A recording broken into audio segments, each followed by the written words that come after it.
بسم اللہ الرحمن الرحیم۔ روزہ دار کے لیے دو خوشیاں۔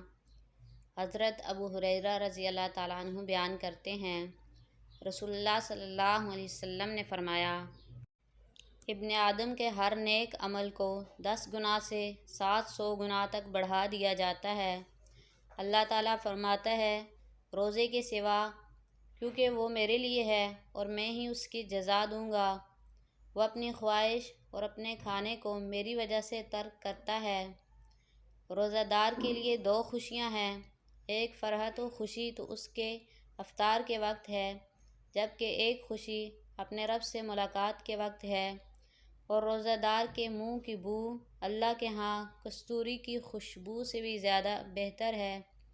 اور روزہ ڈھال ہے، جس روز تم میں سے کسی کا روزہ ہو تو وہ فحش گوئی اور ہذیان سے اجتناب کرے۔ اگر کوئی اسے برا بھلا کہے یا اس سے لڑائی جھگڑا کرے تو وہ کہے کہ میں روزے دار ہوں۔